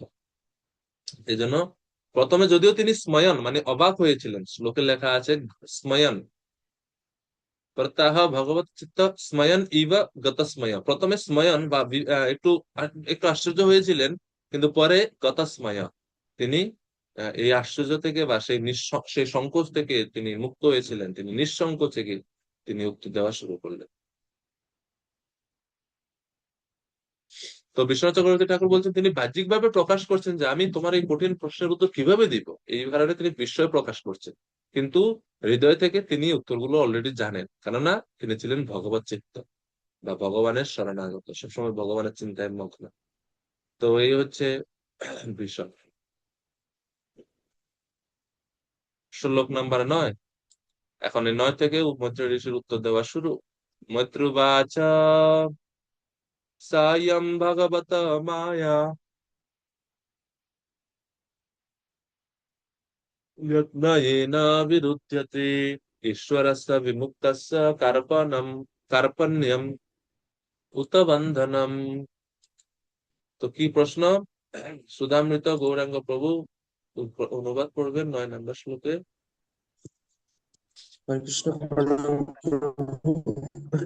শ্রী মৈত্রেয় বললেন, কোন বদ্ধজীব এই ভ্রান্ত সিদ্ধান্ত উপস্থাপন করে যে পরম ব্রহ্ম বা পরমেশ্বর ভগবান মায়া কর্তৃক মোহচ্ছন্ন হন, আবার সেই সঙ্গে তারা এও মানে যে ভগবান বদ্ধ নন, এই সিদ্ধান্ত সমস্ত যুক্তির বিরোধী। হরে কৃষ্ণ প্রণাম। তো মৈত্রেয় ঋষি প্রথমে মৈত্র ঋষি এই প্রথমে ওই যে 2 থেকে 4 নম্বর শ্লোকে বিদুর যে ভগবান সম্বন্ধীয় যে প্রশ্ন করছেন, ঈশ্বর সম্বন্ধে যে প্রশ্ন করছেন বা সন্দেহ প্রকাশ করছেন, সেই সন্দেহের উত্তর আগে এই 9 নম্বর, যেহেতু প্রশ্ন যেটা আগে করছে সেই প্রশ্নের উত্তরটা আগে দিতে হবে। তিনি প্রথমে ঈশ্বর বা ভগবান সম্বন্ধে যে সন্দেহ উত্থাপন করা হচ্ছিল করেছিল বিদুর, সেই প্রশ্নের উত্তর দিয়ে বলছেন যে বিদুর, এই যে প্রশ্নটা বা এই যে মতটা যে ভগবান মায়ার দ্বারা মোহাচ্ছন্ন হন, আবার ভগবান কখনো বন্ধ হয় না, এই যে প্রশ্নটাই তো ইলজিক্যাল, এটা তো লজিক্যাল না, প্রশ্নটাই তো যুক্তির বিরোধী। এই প্রশ্নটাই হচ্ছে যুক্তির বিরোধী প্রশ্ন। তো এইভাবে তিনি এক শ্লোকেই সেই মতবাদটাকে তিনি অস্বীকার করছেন যে তোমার এই মত, যারা এটা বলে তাদের এই মতটাই তো ঠিক নেই। সা ইয়ম ভগবত মায়া, কিভাবে ভগবান মায়ার অধীনে থাকে? ঈশ্বরস্য বিমুক্তস্য, ভগবান হচ্ছেন মুক্ত। তো এক জায়গায় বলা হচ্ছে ভগবান মায়ার অধীনে থাকেন, আবার আরেক জায়গায় বলা হচ্ছে ভগবান মুক্ত।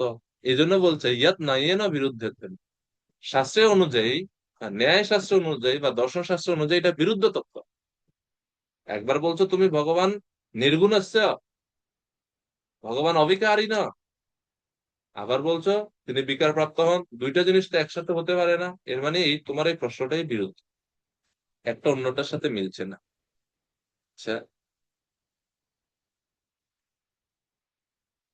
তো তাৎপর্য শিল প্রভুপাদ ব্যাখ্যা করছেন যে কখনো কখনো মনে হয় ভগবান জীবাত্মার জ্ঞান আচ্ছাদনকারী মায়াশক্তির কারণ হতে পারেন,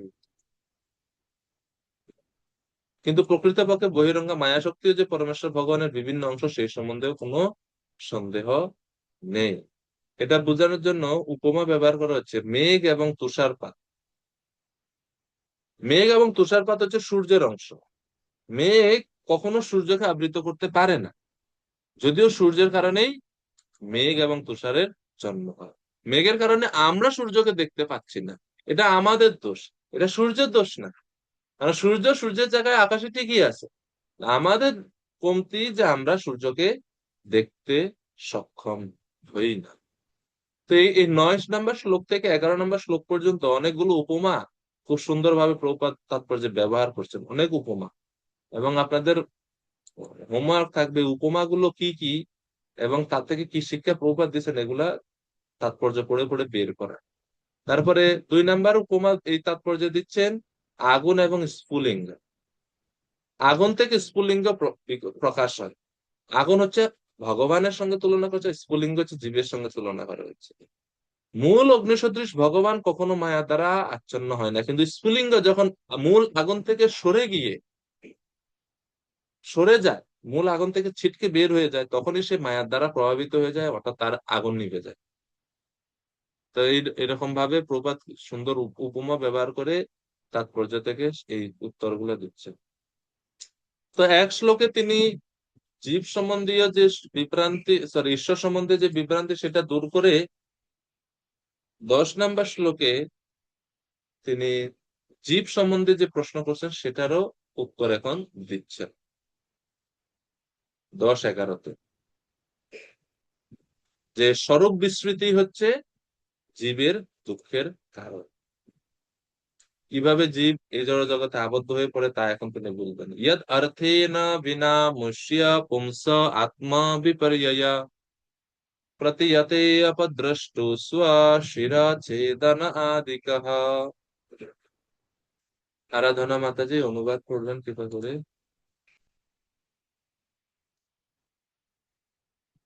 হরে কৃষ্ণ প্রভু প্রণাম। ধন্যবাদ। স্বপ্নে যেমন মানুষ কখনো কখনো দেখে যে তার মাথা কেটে ফেলা হয়েছে, তেমনি জীব তার প্রকৃত স্বরূপ বিস্মৃত হয়, যদিও তা মিথ্যা প্রতীতি মাত্র। তো এই শ্লোকে মৈত্রেয়ী মুনি জীব সম্পর্কে বিদুরের যে প্রশ্ন সেই প্রশ্নের উত্তর দিয়ে বলছেন আত্মবিপর্যয়। আত্মবিপর্যয় মানে যে স্বরূপ বিভ্রম, জীবের স্বরূপ বিভ্রম, জীবের প্রকৃত স্বরূপ বিস্মৃত হয়, সে ভুলে যায়। কিভাবে? প্রতীয়তে উপদ্রষ্টু, স্বপ্নের মধ্যে যেরকম আমরা দেখি যে কখনো কখনো স্বপ্নের মধ্যে দেখে আমরা অনেক সময় যে আমার মাথা কেটে ফেলা হচ্ছে, বা স্বপ্নে বাঘ আমাকে তাড়া করছে, বা আমি আহ, যখন অনেক সময় হয় না যে স্বপ্নে কোনো কোনো দুর্ঘটনা দেখলাম যে কেউ আমাকে ছুরি দিয়ে আঘাত করতে আসছে, স্বপ্নে দেখছি ছুরি দিয়ে আঘাত করতে আসছে, কিন্তু চিৎকারটা কিন্তু বাস্তবে করছে। ঘুমের মধ্যে অনেক সময় অনেকে চিৎকার করে না, খুব ভয় পেয়ে ঘুম থেকে উঠে যায়, ভয়টা পাইছে স্বপ্নের মধ্যে, স্বপ্নটা বাস্তব না। কিন্তু এর প্রভাবটা অনেক সময় ঘাম দেখা যায় শরীরে, ভয় পেয়ে যায়, হতচকিত হয়ে ওঠে, এটা বাস্তবে চলে আসে। যদিও স্বপ্ন হচ্ছে স্বপ্ন, স্বপ্ন ততক্ষণ পর্যন্ত সত্য যতক্ষণ স্বপ্নের মধ্যে থাকে, ঘুম ভেঙে গেলে স্বপ্নের আর কোনো বাস্তবতা থাকে না। তো জীব যখন নিজেকে দেহ বলে মনে করে, তার স্বরূপ ভুলে যায়, ততক্ষণ পর্যন্ত সে অবিদ্যার দ্বারা আবদ্ধ থাকে। আবার যখন সে বিদ্যার সংস্পর্শে আসে, ভগবানকে স্মরণ করে, ভগবানকে জানে এবং নিজের প্রকৃত স্বরূপ আমি কৃষ্ণ দাস এটা জানতে পারে, তখন সে মায়া বা অবিদ্যা থেকে মুক্ত হতে পারে। শিলা প্রভুপাদ তাৎপর্য ওটাই আরো ব্যাখ্যা করছেন যে একজন শিক্ষক একবার তার এক ছাত্রকে বলছে, তুমি যদি ক্লাসের মধ্যে ঘুমাও তাহলে তোমার মাথা কেটে সামনের দেয়ালে ঝুলিয়ে রাখবো যাতে তুমি দেখতে পাও এটা কত ভয়ঙ্কর। এখন প্রশ্ন হচ্ছে, মাথা যদি কেটে ফেলা হয় তাহলে আমি কিভাবে দেখবো এটা কত ভয়ঙ্কর, আমার তো মাথা অলরেডি কাটা হয়ে গেছে। তো এটা শুধু তাকে ভয় দেখানোর জন্য টিচার বলছেন। ঠিক এইভাবে একই রকম ভাবে যদি স্বপ্নের মধ্যে গলা কেটে ফেলে তাহলে আমি কিভাবে দেখবো, স্বপ্নটাই তো দেখা সম্ভব না, তাহলে স্বপ্নের মধ্যে আমার মাথা কেটে ফেলা হচ্ছে সেটা আমি কিভাবে দেখবো। তো তেমনি শুদ্ধ আত্মার যে দুঃখ দুর্দশা এবং স্বরূপ বিভ্রম ভগবানের মায়া শক্তির ক্রিয়া এটা। জীব ভগবানের ইচ্ছার বিরুদ্ধে আচরণ করার কারণে বা তার ক্ষুদ্র স্বাতন্ত্রতা অপব্যবহারের কারণে, কৃষ্ণ বিস্মৃতির কারণে সে মায়ার অধীনে এভাবে চলে আসে। প্রকৃতপক্ষে জীবের বন্ধন নেই, দুঃখ দুর্দশা নেই, কেননা সে হচ্ছে চিন্ময়। তো এই ব্যাপারে শিল প্রভুপাদ এই তাৎপর্য ব্যাখ্যা করছেন। প্রভুপাদ তাৎপর্য সেই দিকে বলছেন, সিদ্ধান্ত হচ্ছে যে প্রভুপাদ সিদ্ধান্ত দিচ্ছেন যে ভগবানের নিত্য দিব্য সেবা থেকে বঞ্চিত হওয়ার ফলে জীব নানাভাবে মহাচ্ছন্ন হয়, এমনকি বদ্ধ অবস্থাতেও জীব ভগবানের নিত্য দাস। মায়ার মোহে আচ্ছন্ন বশত তার যে দাসত্ব তাও তার নিত্য দাসত্বেরই প্রকাশ। আমরা যে মায়ার জগতে বা মায়ার দ্বারা প্রভাবিত হয়ে যে ভগবানের বাদ দিয়ে অন্য কোনো বিষয়ের, অন্য কোনো ব্যক্তি বস্তুর দাসত্ব করি, সেটাও আমরা যে নিত্য দাস তারই প্রতিফলন। যেহেতু সে ভগবানের দাসত্ব করার বিরুদ্ধে বিদ্রোহ করেছে, তাই তাকে মায়ার দাসত্বে নিযুক্ত করা হয়েছে। সে এখনো দাসত্ব করছে কিন্তু বিকৃত ভাবে। এই হচ্ছে তার বদ্ধ অবস্থা, যে সে ভগবানকে বিস্মৃত হয়েছে, ভগবানকে ভুলে গেছে, সেই কারণে সে বিকৃত ভাবে এই জগতে অন্যের দাসত্ব করেছে। তো মূল কারণটা কি জীবের এই জড় জগতে অবিদ্যার দ্বারা আবদ্ধ হওয়ার? সেটা হচ্ছে আত্মবিপর্যয় বা মিস আইডেন্টিফিকেশন। 11 নম্বর শ্লোকে একটা উপমা দেয়া হচ্ছে। উপমা কি? উপমা, यथा जले चंद्रमसा कंपादि तत्कृत गुणः दृश्यते सन् अपि द्रष्टु आत्मना नात्मना गुणः। আকাশে চাঁদ থাকে, চন্দ্র আকাশে স্থির থাকে, সেই চন্দ্রের প্রতিবিম্ব যখন জলে পড়ে, জল তো সবসময় কম্পনশীল, সবসময় কাঁপে। জলে যখন আমরা আকাশ দেখি, আকাশের সরি চাঁদ দেখি, চাঁদের প্রতিবিম্ব জলের মধ্যে দেখা যায়, মনে হচ্ছে চাঁদটা জলের মধ্যে। যখন জল কাঁপে মনে হয় চাঁদও কাঁপতেছে, মানে দুলতেছে, এরকম জলের সঙ্গে সঙ্গে দুলতেছে। আসলে কি চাঁদ দুলে, আন্দোলিত হয়? কখনো দুলে না। চাঁদ চাঁদের জায়গায় ঠিক আছে, কিন্তু যেহেতু আমরা মনে করতেছি চাঁদটা জলের মধ্যে, এই কারণে জল নড়তেছে, চাঁদও নড়তেছে বলে আমরা মনে করি, এটা আমাদের ভ্রম। আর এটাই হচ্ছে মিস আইডেন্টিফিকেশন, এটাই হচ্ছে আত্মবিপর্যয়। অহংকার কৃতম বন্ধম এতৎ আত্মবিপর্যয়ম। 11 স্কন্ধে 13 অধ্যায়ের 29 নম্বর শ্লোকে বলছে, অহংকার কৃতম বন্ধম, অহংকারের কারণে আত্মা, শুদ্ধ আত্মা এই জড় জগতে নিজেকে ভিন্ন বা ভুল পরিচয়ের দ্বারা সে নিজেকে আবদ্ধ করে ফেলে। এটা হচ্ছে মিথ্যা অহংকার। অহংকার কৃত মিথ্যা অহংকার, মিথ্যা অহংকার হচ্ছে বন্ধনের কারণ। তো এটাই তাৎপর্য বলছে যে আহ, জলে যেমন চন্দ্রের প্রতিবিম্বে কম্পন আদি জলের ধর্ম দৃষ্ট হয়, তেমনি জড়ের সঙ্গে সম্পর্কের প্রভাবে আত্মাকে জড়তত্ত্ব বলে প্রতীত হয়। প্রকৃতপক্ষে আত্মা কোনো কিছুর দ্বারা, এই জড় বিষয়ের দ্বারা আত্মা কখনো পার্মানেন্টলি সে প্রভাবিত হয় না, সাময়িক সে বদ্ধদশা প্রাপ্ত হয় মাত্র। তো এখানে জল হচ্ছে জড় জগৎ, চাঁদের আলোটা হচ্ছে জীব, তার বা জলে যে চাঁদের প্রতিবিম্ব এটা হচ্ছে জীব, আর যে মূল যে চন্দ্র সেটা হচ্ছে শুদ্ধ অবস্থা জীবের, যেটা আকাশে আছে। চন্দ্রকে যদি আমরা এই শুদ্ধ অবস্থা দেখি বা আত্মার শুদ্ধ স্বরূপ বলে চিন্তা করি, বা আমরা যদি ভগবান হিসেবেও যদি আকাশের চাঁদকে দেখি, তাহলে জীব চন্দ্র হতে জলের মধ্যে বা জড় জগতে আসতেছে। প্রকৃত চাঁদ বা ভগবানের জলের সাথে সরাসরি কোনো সম্পর্ক নাই। আকাশে চাঁদ আর পৃথিবীতে জল, জলে আর আকাশে চাঁদের মধ্যে কোনো সম্পর্ক আছে? সম্পর্ক নাই। কিন্তু চাঁদের আলো যখন জলে পড়ছে, জলের কম্পনের জন্য চন্দ্রের প্রতিবিম্বেরও কম্পন হয়। এই যে জলের মধ্যে পড়তেছে, এটা হচ্ছে অহংকার। জীব মনে করতেছে আমি দেহ, এটা হচ্ছে অহংকার। কেন মনে করতেছে? মিথ্যা অহংকারের কারণে। অহংকার তাকে এইভাবে ভাবতে বাধ্য করে। প্রকৃতপক্ষে চন্দ্র স্থির আছে আকাশে, জল গতিশীল কিন্তু চন্দ্র স্থির। যেহেতু জলের মধ্যে প্রতিবিম্ব বা সে জলের সঙ্গে নিজেকে মনে করে, একাত্ম মনে করে, আত্মবিপর্যয়, মিস আইডেন্টিফিকেশন করে, এখানে জলের ধর্ম চাঁদের মধ্যেও পড়ে। তো এই জন্য প্রপাত বলছে যে তেমনি মনে হয় যেন জীব ভ্রম, শোক, ক্লেশ আদি ভৌতিক গুণের দ্বারা দূষিত, যদিও বিশুদ্ধ আত্মা এই সমস্ত গুণগুলো সম্পূর্ণরূপে অনুপস্থিত। ঠিক আছে?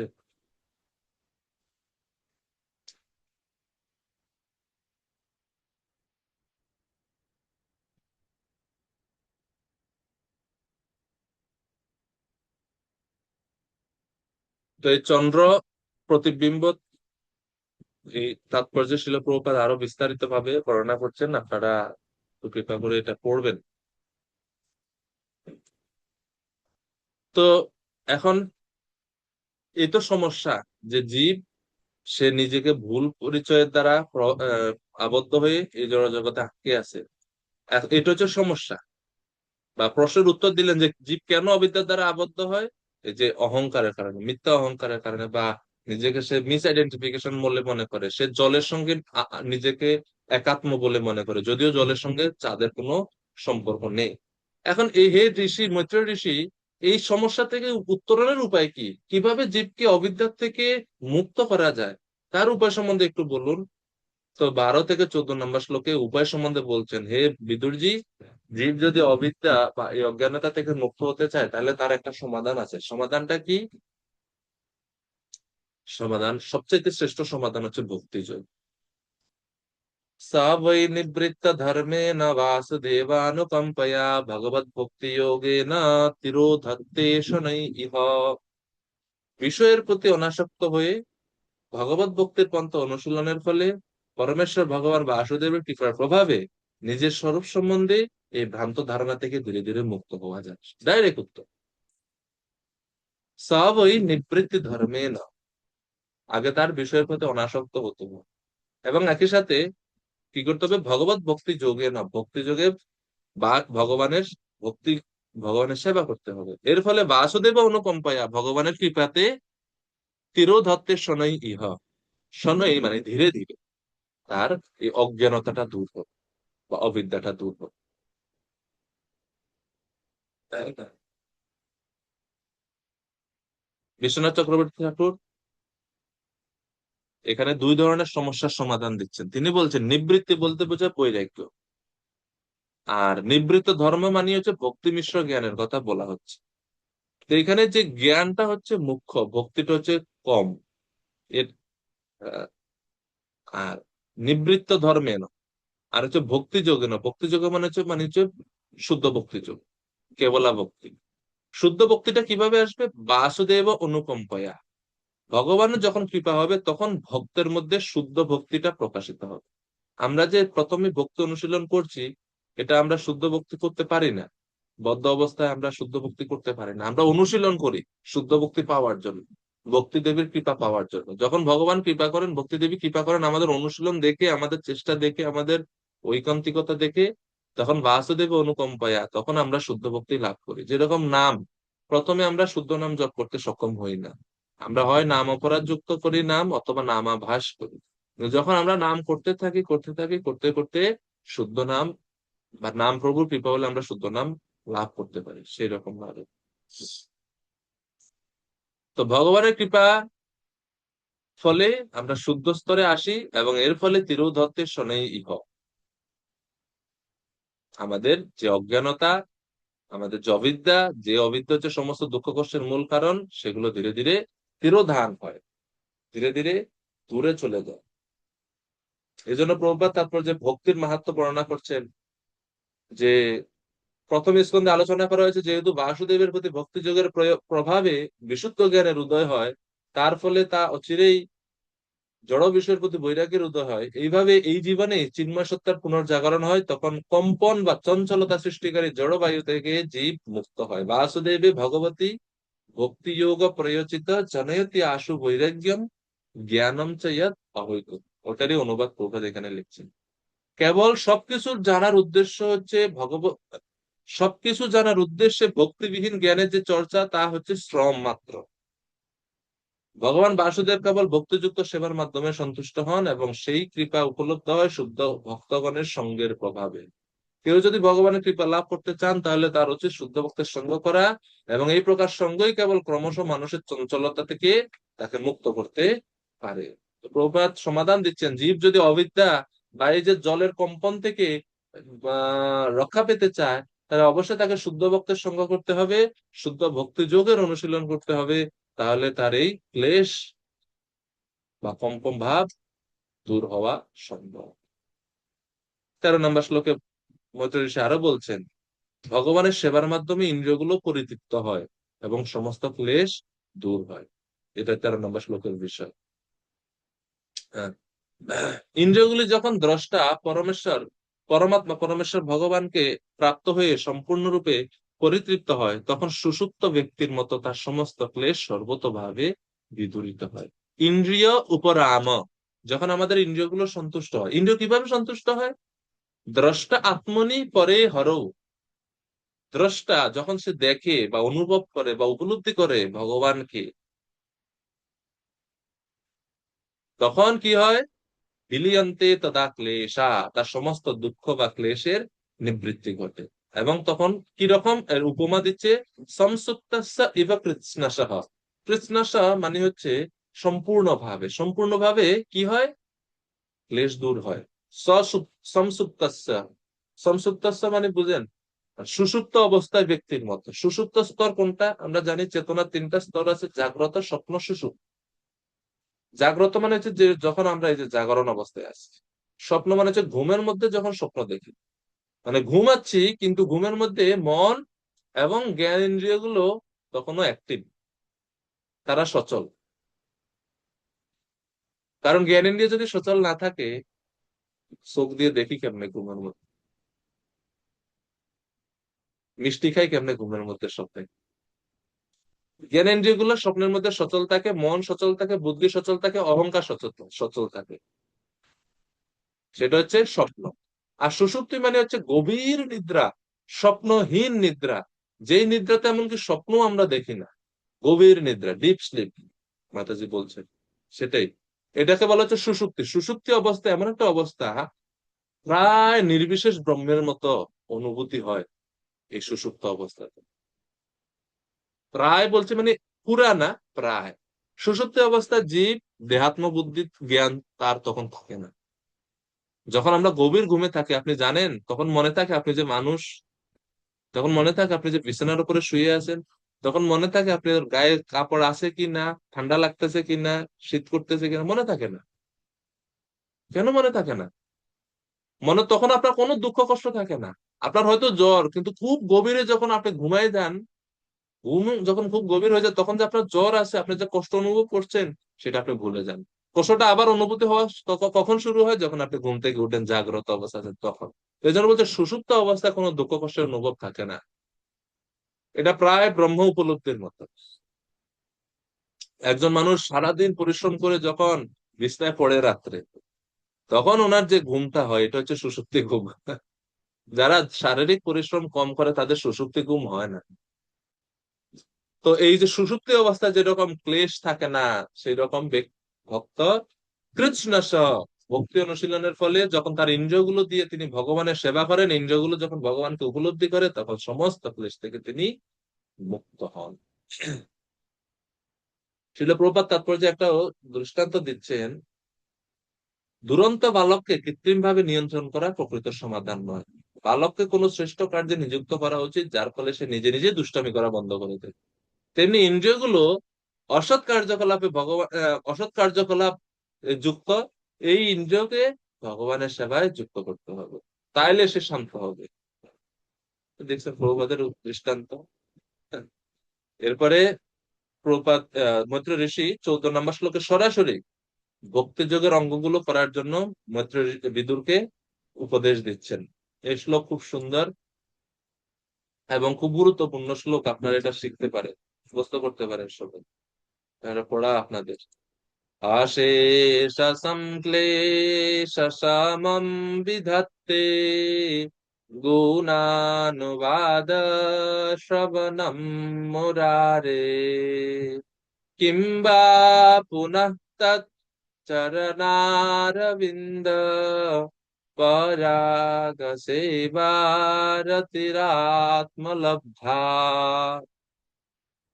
অশেষ সংক্লেশ, সংক্লেশ আমাদের যে ক্লেশ, এটার কোনো শেষ সীমানা নাই। অশেষ মাত্রাহীন যে ক্লেশ, সেই মাত্রাহীন ক্লেশ থেকে সমম মুক্ত হওয়া যাবে। এজন্য বলছে অশেষ সংক্লেশ সমম। সম শব্দের অর্থ হচ্ছে নিবৃত্তি বা নিরোধ বা মুক্ত হওয়া। অশেষ ক্লেশ থেকে মুক্ত হওয়া যাবে কিভাবে প্রভু? হে মৈত্র ঋষি, কিভাবে সম্ভব? গুণানুবাদ শ্রবণম মুরারে। মুরারে পরমেশ্বর ভগবান মুরারির কথা, গুণ সমূহ, লীলা সমূহ, নাম সমূহ, চরিত সমূহ শ্রবণের মাধ্যমে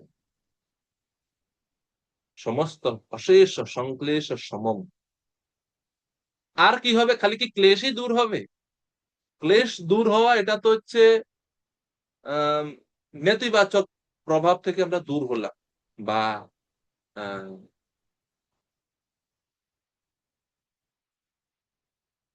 অনর্থ থেকে আমরা দূর হলাম, বা কষ্ট থেকে দূর হলাম। কিন্তু কষ্ট থেকে দূর হওয়া মানে কিন্তু সুখ পাওয়া না।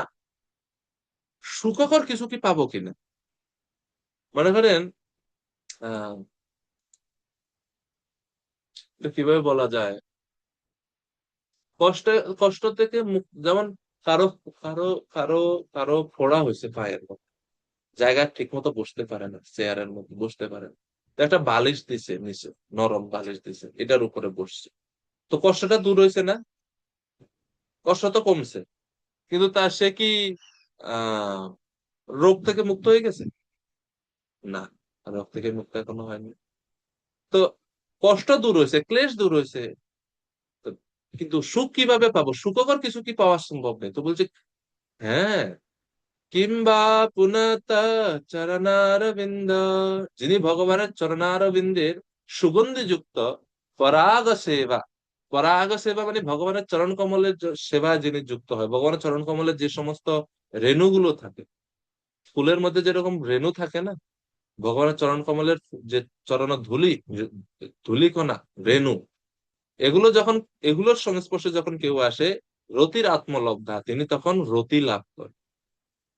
ভাব ভক্তি স্তর, প্রেম ভক্তি স্তর বা প্রেম আস্বাদন, ভাব স্তরে আস্বাদন, এভাবে তিনি ভগবানের প্রতি আসক্ত হন। রতির আত্মলব্ধা, রতি শব্দের একটা হচ্ছে আকর্ষণ, ভগবানের প্রতি আকর্ষিত হয়। ভগবানের কথা শ্রবণেই ক্লেশ দূর হয়। আর সেই ভগবানের সেবা যখন কেউ করে, ভগবানের প্রতি তার প্রীতি, আকর্ষণ বৃদ্ধি পায়। এই জন্য বলা হচ্ছে যে ভগবানের কথা শ্রবণে যদি সমস্ত ক্লেশ দূর হয়, তাহলে ভগবানের সেবা করলে যে আর কি ঘটবে আরো মহৎ কোনো কিছু যে অপেক্ষা করতেছে এটা বলার অপেক্ষা রাখে না। শুধুমাত্র শ্রবণ কীর্তন করলেই যদি এত কিছু হয়, তাহলে সেই ভগবানের আমরা যদি সরাসরি সেবা করি তাহলে কি না হবে। হ্যাঁ, তো এইভাবে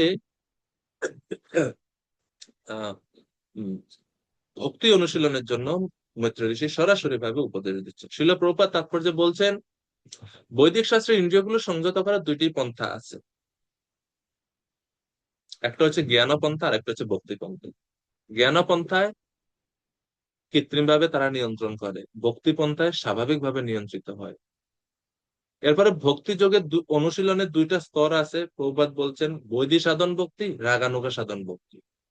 বৈদিক সাধন ভক্তিতে আমরা শাস্ত্রের নির্দেশ, গুরুর নির্দেশ অনুসারে ভক্তি করি, যেটা নবীন স্তরে আমরা যেই ভক্তিটা করি সেটা হচ্ছে বৈদিক ভক্তি, কারণ নবীন স্তরে আমাদের বৈদিক ভক্তি করণীয়। এরপরে যখন বৈদিক ভক্তি স্তর থেকে যখন কেউ ঊর্ধ্বে উঠে, মানে আরো অভিজ্ঞ হয়ে যায়, এক্সপার্ট হয়ে যায়, তখন তিনি রাগানুগা সাধন ভক্তি স্তরে পৌঁছান। রাগানুগা সাধন ভক্তি স্তরে তিনি প্রেম সহকারে সবকিছু করেন। তিনি তখন আর ওই শাস্ত্রের নির্দেশের বশয় যে করবেন সেরকম নয়, তিনি তখন ভক্তি অনুশীলন করেন ব্রজবাসী জনাদিষু, ব্রজের রাগাত্মিকা ভক্তদের অনুসরণ করে তিনি তখন ভক্তি অনুশীলন করেন, প্রেম সহকারে ভগবানের সেবা করেন, সাধক দেহে সমস্ত বিধিবিধান পালন করেন, সিদ্ধ দেহে মানসে ব্রজে রাধা কৃষ্ণের সেবায় তিনি যুক্ত হন। এবং কেন প্রভুপাদ এই রাগানুগা ভক্তির কথা হঠাৎ করে এই তাৎপর্যে বলছেন? কারণ রতির আত্মলব্ধা শব্দের অর্থ কিন্তু তিনি রাগানুগা স্তরে বা প্রেমভক্তি, প্রেমময় সেবাতে তিনি যুক্ত, তখন আর তিনি বৈদিক ভক্তি স্তরে থাকেন না। যখন ভক্তি অনুশীলন করে বৈদিক ভক্তি করতে করতে এই রাগের উৎপত্তি হয়। তো এইভাবে তিনি ভক্তি করার জন্য উপদেশ দিলেন এবং মৈত্রেয় ঋষি বিদুরজিকে বললেন, হে বিদুরজি, জীব যদি অবিদ্যা থেকে মুক্ত হতে চায় তাহলে তার সরাসরি ভাবে এই যে শ্রবণ কীর্তন রূপী ভগবানের সেবা, ভগবত ভক্তিতে যুক্ত হতে হবে। ভক্তি একমাত্র জীবের এই বদ্ধদশা থেকে তাকে মুক্তি দিতে পারে। আজকে আমরা 14 নম্বর শ্লোক পর্যন্ত রাখি।